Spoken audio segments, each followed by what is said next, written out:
Before anyone learned her name, hardened soldiers began arguing over a question no one could answer. Why would someone risk everything for men who might have been her enemies only hours before? The strangest part wasn't what she did. It was what she refused to ask. That single choice would leave an American captain questioning everything he believed about loyalty, duty, and victory.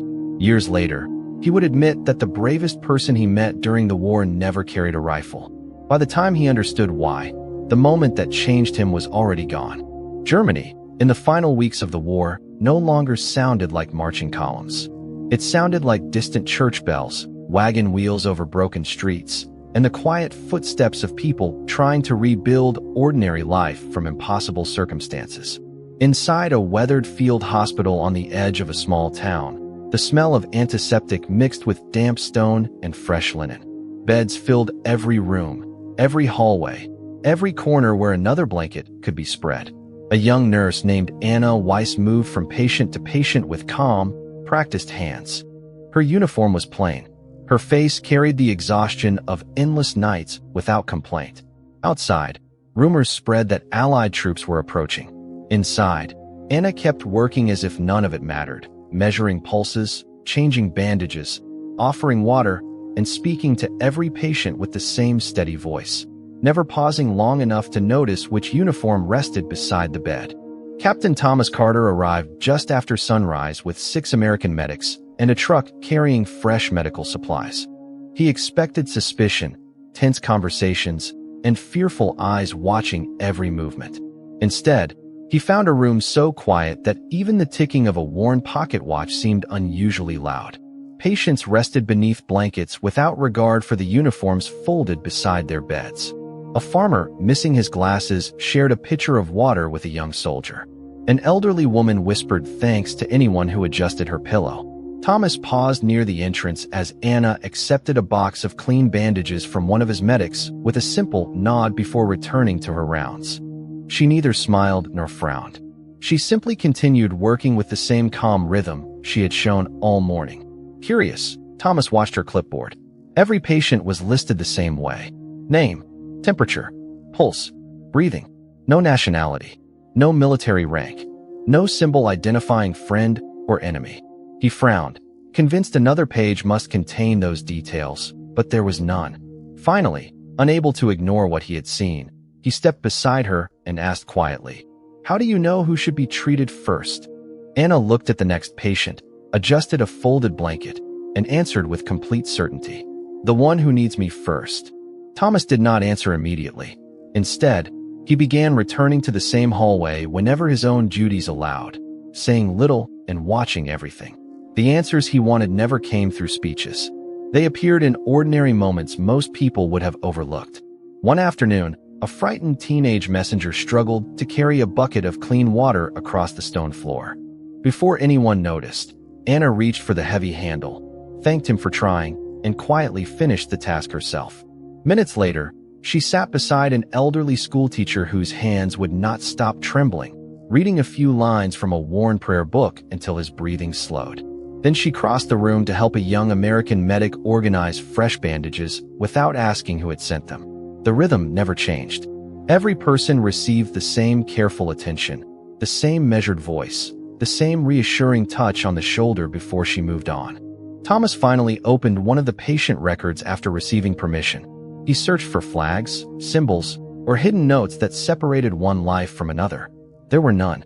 Only temperatures, pulse rates, medicines, and quiet observations written in neat handwriting. Looking around the crowded room once more, he realized something that unsettled him far more than any battlefield ever had.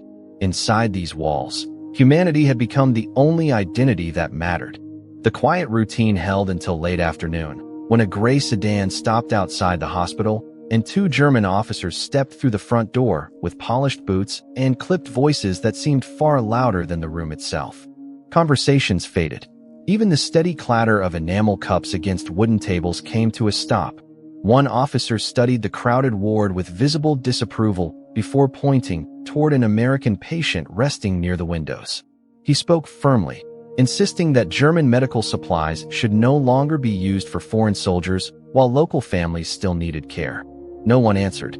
Thomas remained where he was, listening through the interpreter, careful not to interrupt. Anna finished wrapping a fresh bandage around a child's wrist before walking toward the officers with the same calm expression she carried every day. She did not raise her voice. She simply opened a small notebook and placed it on the nearest table. Across every page, the handwriting looked exactly the same. Temperatures, pulse rates, medicines, recovery notes, nothing more. She rested one finger on the notebook and quietly said, "Illness does not recognize a border. Neither does responsibility." The room fell silent once again. One officer looked at the notebook, then at the waiting patients. But no argument seemed large enough to fill the space her simple words had created. Thomas watched every face in the room and realized that true authority sometimes arrived without rank, without medals, and without ever demanding attention. The officers left without another word, but the weight of the conversation remained in every corner of the hospital. Evening light slipped through cracked windows, painting long golden lines across worn wooden floors while the building settled into its familiar rhythm once again. Thomas found Anna outside beside a hand pump filling 2 metal buckets before carrying them back inside, without waiting for help. He reached for one, and she accepted the gesture with a quiet nod that needed no conversation. Together, they walked through the narrow corridor where candles had begun replacing daylight. At the end of the hall, a little girl carefully folded clean blankets while an elderly carpenter repaired a loose chair with borrowed tools. No one had asked them to help. They simply had. Thomas realized the hospital had become something far greater than a place of treatment.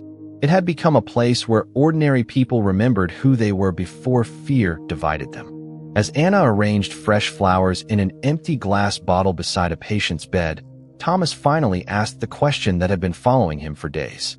"Were you always this certain?" She paused for only a heartbeat before answering. "No. Every day I choose it again."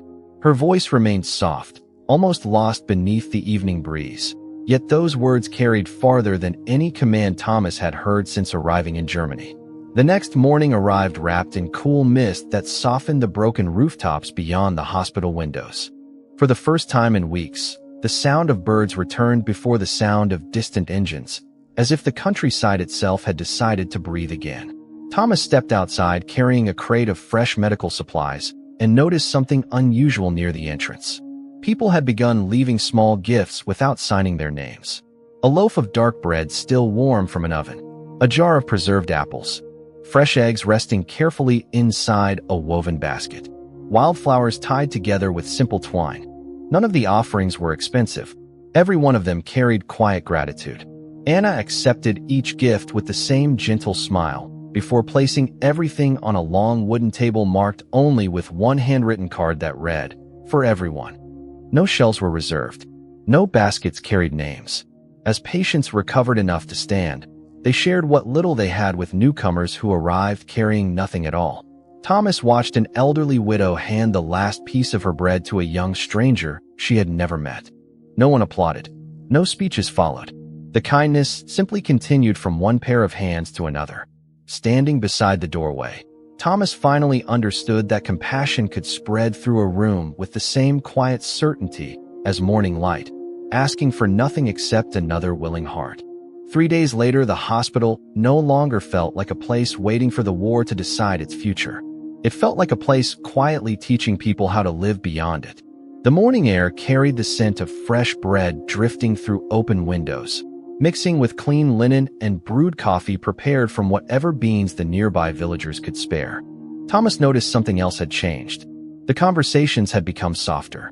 An American medic laughed with a German carpenter while repairing a loose cabinet. A grandmother showed a young volunteer how to stitch a torn blanket instead of throwing it away. Even the children began drawing with bits of charcoal on scraps of wrapping paper, filling empty walls with houses, trees, and bright suns instead of uniforms and flags. Anna moved among them without drawing attention to herself, straightening a picture here, adjusting a blanket there, thanking every volunteer by name. Watching her, Thomas finally understood why everyone seemed calmer whenever she entered a room. It was not because she solved every problem. It was because she never allowed fear to become the loudest voice in the room. Standing beside a window as afternoon light settled across the floor, Thomas quietly removed the insignia from his field jacket before hanging it on a nearby chair. For the first time since arriving, he wanted the people around him to see not an officer, but simply another pair of hands willing to help. Autumn arrived almost without anyone noticing. The air grew cooler, the evenings quieter, and the hospital that had once overflowed with uncertainty slowly began to empty. One by one, patients walked through the front gate carrying small bundles, borrowed coats, and hopeful expressions that had been missing only weeks before. Before leaving, many of them stopped beside the old wooden table where the shared gifts had first appeared. Some left handwritten notes. Others placed a loaf of bread, a knitted scarf, or a handful of late-season apples where strangers could find them. Anna never kept track of who gave or who received.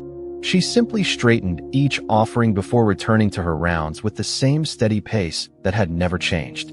On his final afternoon before receiving orders to leave, Thomas found her standing beside the garden behind the hospital, trimming faded flowers so new buds would have room to grow.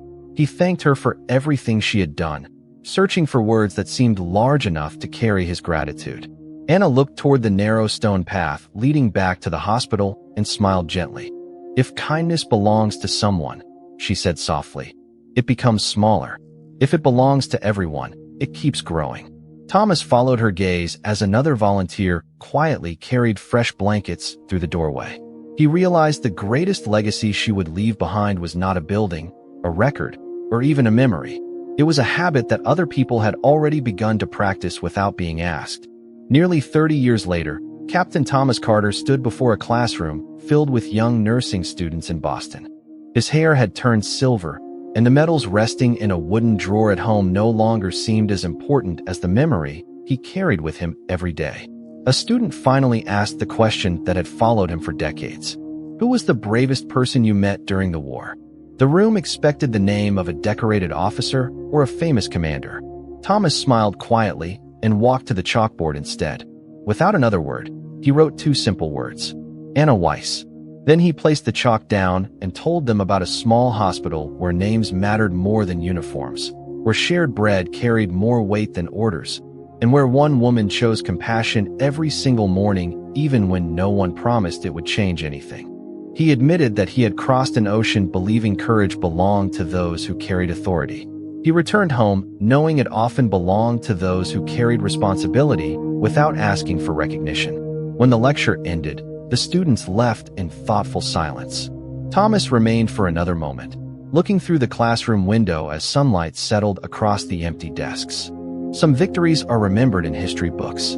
Others survive quietly inside ordinary people who decide, again and again, that another human life is always worth caring for. She never raised her voice. She simply raised the standard by which everyone around her began to live.